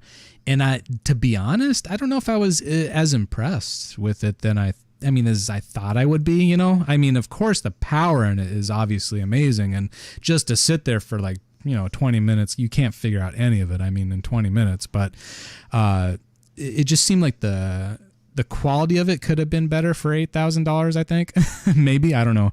But I mean, the Sub 37, for some reason, I just feel really comfortable with that synthesizer. But I mean, I'm sure it's got amazing potential. I mean, obviously it should for that kind of money. But yeah, it was kind of cool to try it, I guess. It's like your next gen organ. Like, it's better than an organ. Better than an organ, right? Yeah, but I started thinking though, they might not have put the best one on demo. You know what I'm saying? They probably had like maybe a prototype. If or you might people think. have been using it. Yeah. Yeah, because why would they put a really high end one out there? You know what I'm saying? Because it just seemed like that the keys were a little different. It just seemed like the quality of them might be a little bit different. And I think that's because maybe like it might be a prototype or something. They probably don't want to put a real expensive one out there. Somebody's bashing on it or something. I don't know. You know?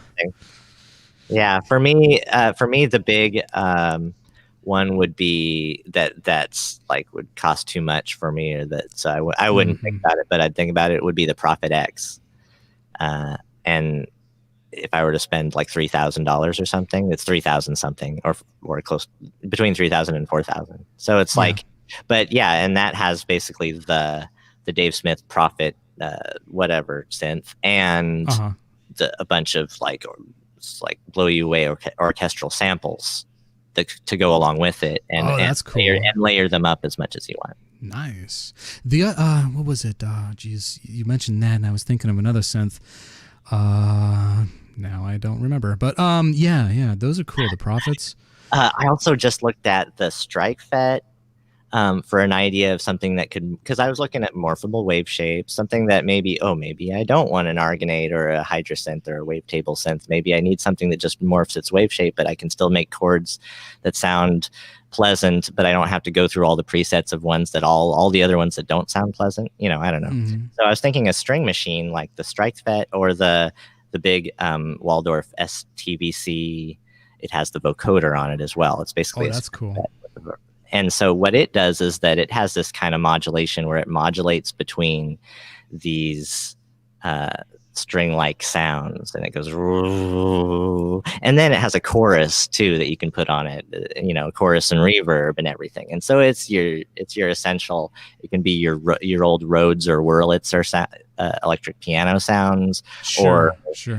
Along with your strings, your nice orchestral strings. And it sounded great in those videos, but it's like, I don't know. I think it's, I don't know. I think it's affordable. I think maybe 1,200 or something though. Sure. Actually, I think it was the Moog Odyssey might have been the one I was thinking of. That's cool, but they don't make them anymore. I guess it's discontinued. Mm-hmm. But if they brought that back, that's a cool synthesizer. I saw one on Reverb, just recently, because I go on Reverb and just like go page after page after page all the time, just like what do things cost? And yeah, it's still a few thousand to get that, especially since there's not very many out there on the market. No, I want it for a few thousand. But I mean, at the time when that came out, that must have been pretty mind-blowing. I mean, at the time, I don't think they had such an analog synthesizer that had the capabilities that thing had. Was it? I think it was polyphonic too. Was it? I'm not 100% sure, but there might have been multiple voices on it. That's why it's kind of interesting to me, because it's kind of neat to have multiple voices on an analog synth, because it's hard to get that, especially with the price range and everything. So that's why I always liked the Peak. I always thought the Peak was the kind of like the best for a hands-on synth that is really beautiful, really well made, and easy to use, but it's as deep as you ever want it to be. I think that's still a really good way to go with that, or the Summit. Because it's got 8 voices, but I say analog, but it is DCOs, but it's sort of they call them NCOs now, numerically controlled oscillators. But it's just so much definition that it's just as perfect as you'd ever want it to be. But we kind of know as sound designers, or if you get into sound design, you kind of know by synthesis you can always warm something up and dirty something up and destruct it easily. That's true. It's easy to destruct something once it's perfect. Of course, when it came to digital stuff, you had the anti-aliasing issues in the past, but with this new stuff, like new digital synths, you don't have as much of that going on. That's true. I was noticing in the FL Studios, they have just like a basic 3 oscillator synth in there. I think it's called the 30SX or something like that. And it's pretty amazing how you can just jump and even to just like a digital VST or something like that, and then just recreate anything, really. I mean, to be honest with you, they all kind of make sound and sense. So, I mean, just to be able to do that on a program is pretty amazing, and then just get the exact same results out of it.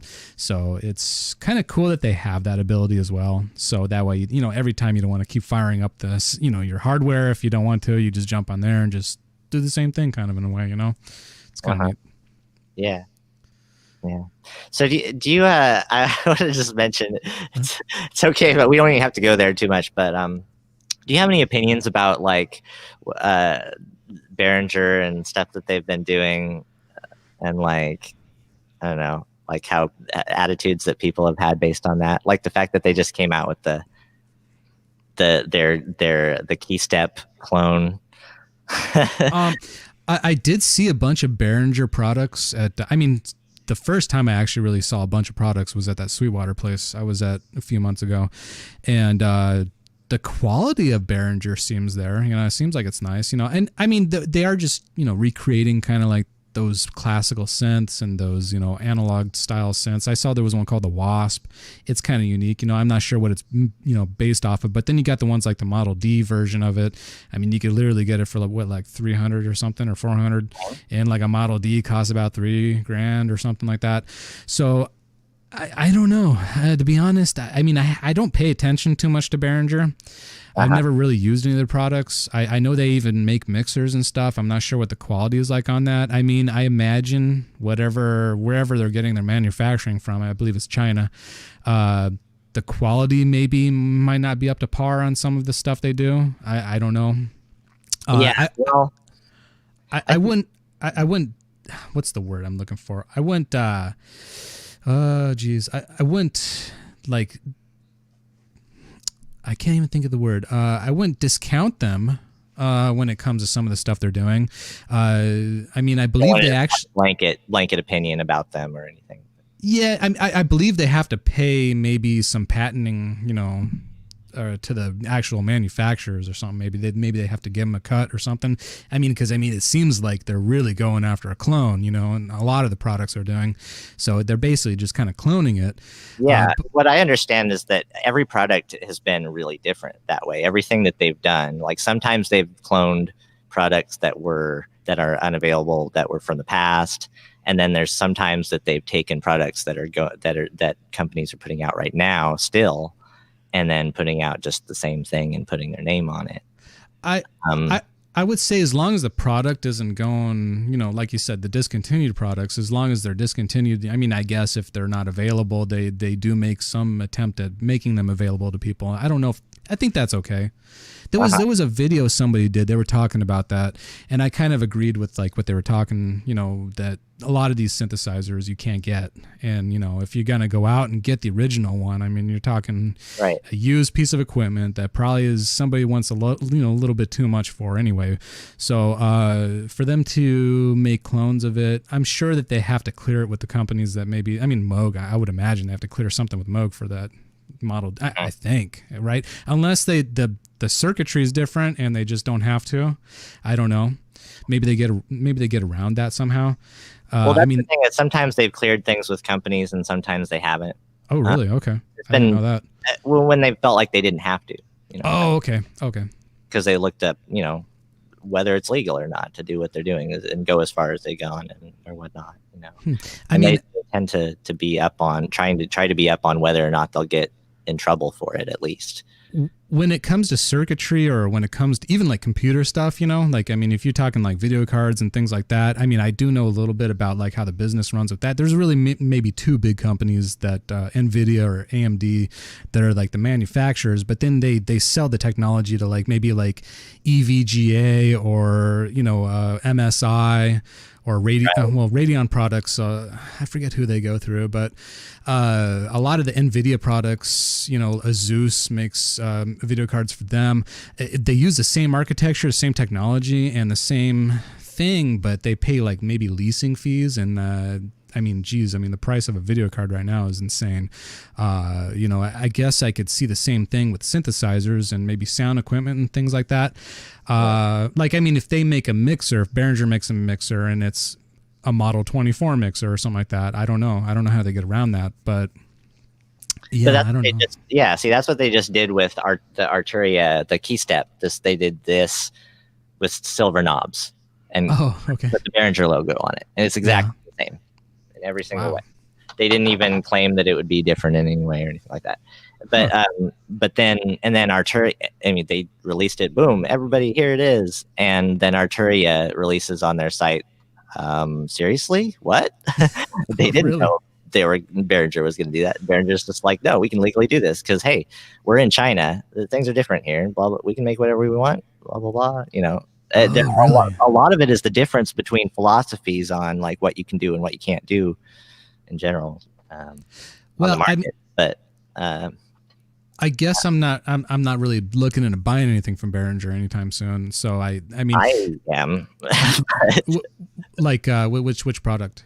Well, okay. See, that's the thing is like I'm kind of like I'm not. I wouldn't say I'm conflicted because I feel like I have a good head about how things work. Like you're saying, you're kind of like, well, that's the way things work. Sometimes it's different. The thing is, every product is a little bit different. Like I want the Pro One.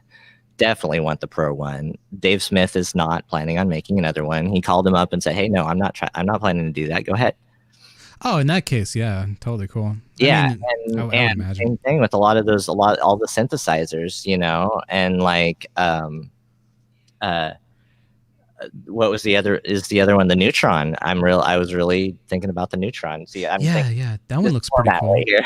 Yeah. But what I am going to end up getting from Behringer, I'm pretty sure, is their ultra cheap version of the ultra expensive 960 sequencer, the big Moog 960 sequencer from back in the day, from the 70s, Whoa, wow, with that's all cool. the knobs, you know. Yeah, yeah. Um, it's it's about, you know, it takes up almost a whole row of space there. Uh-huh. I mean, it's like that.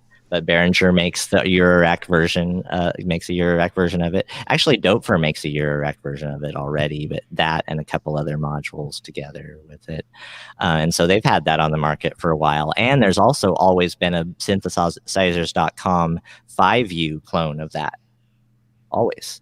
Like, since I Yeah. started looking at synthesizers, it's the first thing I ever saw. That's why I'm getting it, is because this is why I have everything this way, that looks this way. All the Moog stuff is because that's what really I fell in love with at first. And so Behringer came out with that. And so I'm going to get their rack and power and that. Not only that, okay, here's the deal. Their most, what I figure is the most controversial and worst, most evil thing they've ever done is surrounding a product that I not only bought before, but I got 2 more of them for Christmas, and I'll recommend them. And I was gonna make a video doing this, but I'm just gonna go ahead and mention it right now. I hope Okay. it's okay if I take your time here, but like, see what you've got on here, the DT 770s by Bear Dynamic, right? Yeah, I just got these actually. Yeah. Yeah, these are nice. I do enjoy these. I had like a pair of these. I don't know what the heck. It's like a Beats headphones or whatever, but they were like really loud and they were just noisy. But these things are great. Yeah. So okay. So I got a pair of these Behringer. Oh wow, they make the. Oh wow, yeah. They're called BH 770s. I lovingly call them the butt huggers. The butt huggers. That for organ speakers for my daughter to use, because I don't have to worry about them. Just like, because they're $35, right? Whoa, really? That's awesome. Look at this. They're the same. Okay. So what are they telling people? Silent lie is that these are studio monitoring headphones, but they're not. They're listening headphones. They're regular listening headphones. They're pretty good for listening to stuff. Plus, physically, They look exactly the these are the most same. comfortable headphones, at studio monitoring headphones, even for like over $100. But these are that same wonderful quality. Like, these would be so much better, and they are actually better than Beats, because their bass enhancement isn't quite as bad. Okay. You know what I mean? They're more flat, but they're not flat, and they won't give you you won't hear all your sounds in this. They're not good like that. They're not studio monitoring headphones. They call them studio headphones. Okay. So the great big silent lie is that all these kids out there are going to go, I have monitoring headphones, and they don't, and they can't hear their music, and they can't produce, and they're going to wonder why everyone's going, your music, and they're because they can't hear it like you can with these. They're totally different headphones. Bear Dynamic DT 770s are studio monitoring headphones. These are listening headphones. They're better than Beats, so I highly recommend them for $35. Wow, that's can amazing. Yeah, it's just like they have all these compression or condenser. I forget what they call them, but the Rode NT1, they have clones of these too, and they make them in China, and you can pick them up for like 19 or $24 or something like that. It's pretty amazing. There's a lot of talk out there about headphones and stuff too, about how the Bear Dynamics 770s and 990s are practically like the best headphones on the market, practically, but I don't know about high-end studio monitors. I don't think Maybe. you would. I've never done, but I don't think you would ever need them. Not with the pair of Bear Dynamics. I've tried a pair of Sennheisers 990s or something like that, or 900s or something like that, and they're really like $600, right? Yeah, and I can hear my music just great, just fine with these two. I don't know. Yeah. Yeah, these ones are actually the closed version. The 990s, I think, actually are open. I don't know what Yeah, yeah, I don't yeah. know how much sound actually leaks out of it, but I know that the open ones, I don't know if it picks up on the microphone or not, but I always wanted a closed back one, so everything's isolated much better, you know? Yeah, it's always best to start out with the closed back, and if you want an open back, I always think about it. You know, maybe it'd be nice to hear some of it without the bass affecting your ears so much as you go, especially for long periods of time. It's just Yeah. smart. Yeah, they said that the 990s are better for long periods of, wearing.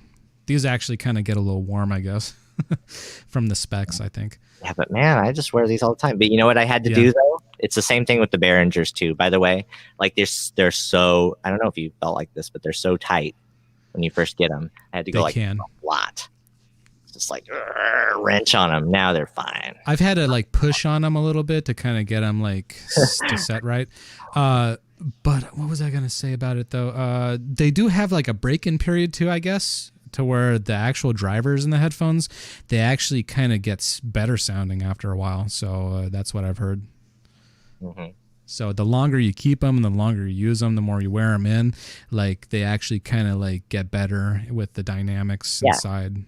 Yeah, that's a real thing, that the break-in time. Yeah. Yeah. I think I'm just about that point because I've had them since like September, I think, and I've used them quite a bit, to be honest with you. I'm really digging these headphones.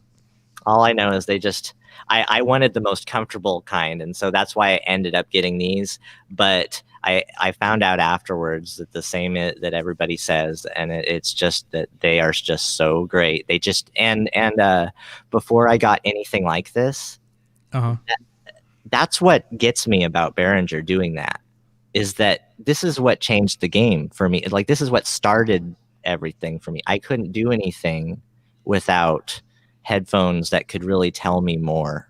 Yeah. I didn't know, and I wouldn't have known that.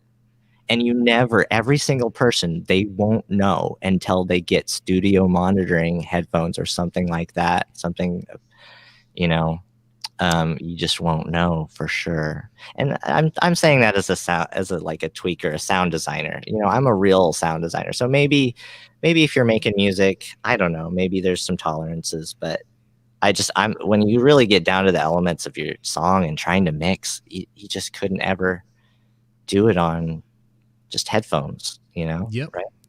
Yeah, I totally get what you're saying, and that's the biggest debate out there about it too. And if you want to go with the monitors, like a pair of studio monitors, or like speakers or loudspeakers or whatever, like they get really expensive. So I don't know if I would actually ever buy like a real expensive pair of speakers. But behind me, these Alesis, I test my music sometimes on these speakers back here. I don't use them all the time because obviously they're overkill, to be honest. But I think each one of them might have went for like $300 or $400. So I mean, you're kind of up there in the price range, but they sound amazing for loud listening. So if you want, and most of the time people are going to probably be on stage. If they're going to play loud music, they would probably maybe use a loudspeaker in that sense, but maybe the stage might be set up with more professional things than this. But to test it, to, just make sure everything just comes in good. These things work, pretty cool. I mean, I play records on them all the time and stuff. They come in super crisp. The drivers are very clean. And I mean, they literally have like 1,200 watts of power in each one of them. So I could be wrong. It might actually be 2,000.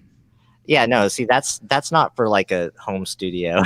Oh no. I made the same. Not a mistake for you. It's not a mistake. You paid enough. Probably you weren't duped by the whole process. But I won't show you anyway. I have to get them out. But like, but my speakers I got because they have this. They're all wood made, and nice wood, and I don't know. There's this company called Rockville, and I've heard of them. They actually make things in the U.S. and they have this way of making speakers, and they're really proud of it. And they're bi-amp speakers, so the woofer and the tweeter have their own separate drivers, which is great, and they're great. They were great speakers until I started to wear them out a little bit more. They've actually been really great, but they marketed them as studio monitors. I got duped. same way as like Behringer, but Yeah. like I guess these guys are doing it probably because their philosophies are different and they actually believe in what they're saying. That these are can be called studio monitors, but they're PA loudspeakers. They're 500 watt, so they have Yeah. this going, and it's not Oh yeah, you got to audio be all the time. And so for a while, I put my socks over the tweeters. yeah, you got to be really careful with that hissing because these have their own volume on them, and I literally have to turn it almost all the way off because if you crank those things up, you're gonna smell smoke. That's how powerful. I mean, they literally have way too much power inside of them. In fact, one time my neighbor across the street came knocking on my door and he's like, "Is that sound coming from your house? My walls are shaking." So yeah, it's you'll hear that noise that comes out of them, and that's when you can tell the power is pushing. Uh-huh. And in a live venue, you would definitely be using a straight low cut and high cut. Yeah. Yeah, I don't even know if you could really get rid of that. I mean, to be honest, it's probably built into the amplifier. Like it might be coming from that, and even still, it's like, again, overkill. It is very overkill because I can crank them way down and turn the volume up on my mixer, and they come in super loud without the hiss. But if that hiss is going, that means the power is punching back there, big time. But yeah, a good pair of speakers though, and I think even like, monitor speakers though, if you get a good pair of them, yeah, you probably won't have any of that. That's what they're designed to do, I imagine. But yeah, these headphones, I don't know. Yeah, I really dig these. I don't know if I would go to a pair of monitors. I had just a cheap pair of like Alesis Studio bookshelf speakers. They kind of advertise them like monitors, but they're good for like just doing basic things. You don't want to monitoring music off them though, because I don't know how well it's going to come in, but Yeah, I just always go headphones, Yeah. just to be safe. I guess headphones, you can just really tell. I just do so much stereo stuff, that it's just like I want to hear the ping, ping, ping, Yeah. and I just want to imagine. I just like to imagine most of my listeners are using headphones, because I think they are, right? Kind of like microphones, kind of like going back and forth. Stereo. Whoa. Actually, this one's got some reverb on. I should turn that down. But yeah, it's kind of neat to have like a stereo pair of microphones too. That's great. Yeah, that really works. But that's why I like the rings module, because it has this thing where each trigger goes to the left and the right if you set it up that way. So each note that you play goes ding, ding, ding, ding, ding, ding, ding, ding, ding, ding, ding, ding, ding, ding, ding. Stereo effects are always my favorite, man. I mean, when you hear the bouncing and like a ping pong delay, oh, dude, I that's what I like a lot. Yeah. That's so cool. The chorus does that.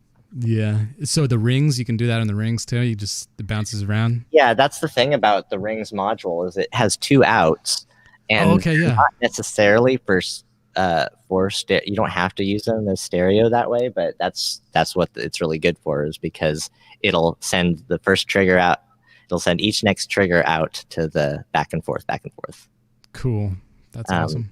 So of course, if you have a gate that's open and you're playing notes and it left the gate open by going too quickly, like instead of a do, then it will all do that on one side. So sometimes it kind of just does this sort of like natural juxtaposition and not just left, right, and left, right. And I really like it because it just feels like, just immersive experience.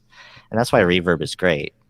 Oh, I just got the Z-Verb, the tip-top Z-Verb, and it's great because it has tons of algorithms in there, but like they're based on 70s, 80s, and 90s reverbs that are all classic ones that people used on their racks. Okay, so yeah. It's like, okay, I got all those now. Great, that was easy, and it's actually pretty cheap too. That way, sure, $300. So, cool. I just love reverb, and I needed more. I always need more effects for my voices.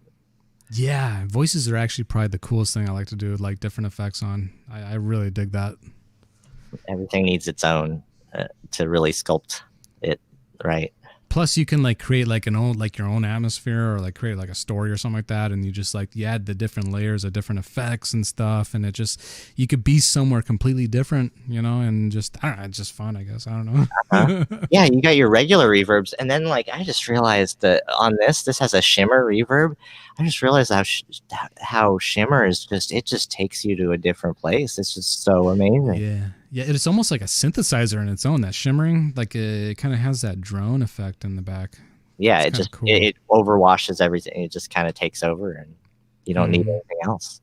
That's what's so cool about all that circuitry and all that analog stuff. That's what's really cool about it. It's literally all happening as you're doing it, and that's how it's going through the coils or whatever it is. I don't know.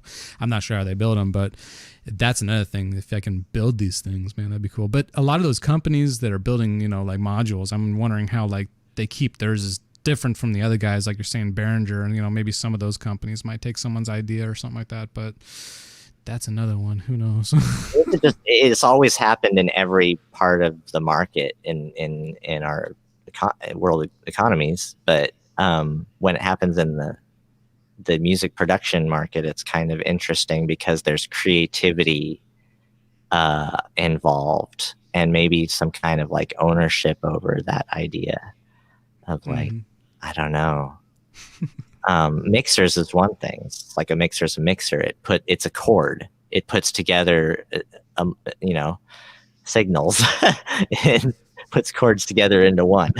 You know, it's more complicated than that. But you know, it's like you don't have to worry about that. But then when it comes to synths, that's gonna be a huge thing, because everyone's gonna get on like, does it really sound like that or not, and stuff like that. It's interesting. Sure. Or somebody makes like a clone of like a Pro Tools mixer or something like that. Maybe Pro Tools might do something about it, but I don't know. Well, that's the next thing. Behringer is making a DAW, but you know, that's how much new that when everyone has their DAW. Yeah. And Roland has their Zen Beats out that's free now as well, and I've checked it out. But yeah, I just don't want to get into the Roland Cloud, the subscription based stuff. They're really gonna get you. They're really getting people already who don't realize you could have done that for the, you know, it's kind of like the Denny's menu thing. You can get the Grand Slam, or you can go here and get this, and that, and it's the same thing, only $2 cheaper. Yeah, that's true. You know, it's like so like you know, Roland, they'll have like, you know, it's $400 for a lifetime license for this synthesizer, soft synthesizer, right? Oh, okay, yeah. Right. Or you can go on the cloud and you can just keep on using it, and the cloud is only what, like $40 a month, or $40 a year, maybe even, or something like that. Yeah. Right? But then once you're on the cloud, then you're paying for every little thing that's, I don't know. See, that's the thing. I would just want my license, but if I get my license, then, you know, for the System 1, maybe, like, you know, yeah, it's kind of like leasing the synthesizer in a way. I don't know if I want to do that, but I got out of Adobe when they started doing that too. Yeah, you know, I noticed that. I actually, by the way, I mean, I used to, like, you know, get programs off the internet, you know, from other sources, but I used to get Photoshop off the internet and through torrent sites, and now I found out Photoshop has monthly subscriptions, so goodbye Photoshop. Have you tried GIMP? That one's actually pretty good. But back in the day when I used Linux, I did use GIMP, and that was great. They have it for PC now too, so you can actually use it on PC. So it's kind of cool, but something happens when I render my images. It keeps putting colors in the background when I want to delete the background, and it's, I don't know, it's doing something strange. But yeah, besides that. Yeah, now I use Photoshop X, or I mean, no, Photoscape X. Oh, okay. I use, it's a free photo editing software, and maybe it might not do as many things as Photoshop, but it's always worked for me, making thumbnails, making banners, whatever. The only thing that I want to do is just delete the backgrounds of certain things to make like clip art and like, you know, stuff like that. Because I use them for my little podcasts and stuff. I want to put like maybe a photo of, like, if I'm talking about Isotope VST plugins or something like that, I just want the logo. I don't want to actually have like everything that, like a box and a whole picture and it's square and stuff, you know. So it's kind of nice to be able to clip all that out. And I use GIMP for that, and then it started messing up. I don't know. I'm not sure what happened to it. Well, the reason why I'm looking for another DAW mainly is because I was using Studio One and they just went, yeah. So I don't know. I don't know what exactly I'm gonna do, but I want to get back into a DAW, and just the Ableton and Bitwig thing was too much for me. It's too much. Yeah, I didn't like the whole format of having the devices down there. I don't know why. I just yeah, different. I wanted yeah. just a regular, like the recording space and the mixing space being the thing, and that's it. I don't know what that means, but It's certain taste or certain things you're used to, and it's always nice to be familiar with it, and it's comfortable for you. So yeah, I mean, I totally get it. There are some programs that I just get lost. Like I tried doing Ableton, and I'm just like, okay, I don't know what I'm doing now. I mean, obviously they have a way of doing it. It's much simpler than the way I'm trying to think of it, but I'm thinking more complicated. You know, like, oh, I got to do this and add this and stuff. But no, you just drag it over. Just drag it over. So each one is different, you know. And that's kind of the same with like operating systems, you know, like Windows and Mac. Like, I mean, I tried doing all these things I would think would be normal on a Windows computer on a Mac, but then all you got to do is just drag it over. Just simple. I don't know. It's strange. But again, I use Windows stuff mostly, though. I like all the complication. yeah, I had to use Windows just because there's certain things that just only ever worked on Windows, because that's all that little company was going to work with to do it, and that's okay. But yeah, I had a dual boot of Linux and Windows, and it's just, you know, after a while I was just like, all right, I got tired of going back and forth of like rebooting the computer to use each different thing. But man. By the way, I still have a dual boot of a Linux, and I actually haven't used Linux in like 2 years. You just reminded me. But I did this thing where I didn't actually have a boot screen. I actually hided it so you don't ever see it pop up. You actually have to go into the boot menu and select it. So it's kind of like, it's cool. I see your dog there in the background. Yeah, he's walking around out here. Maybe he wants to go outside or something. I don't know. My cats usually get in my lap up here, but they already did their rounds. Actually, cool. I think someone's in your box over there, no? Behind you? Oh, no, actually. What is... Oh, okay. This is my duster. This is what I use to dust everything. I got a classic feather duster, of course. I got it that way. I'm so classic. Yeah, I got to get something too. My keyboards are dusty. I gotta clean them.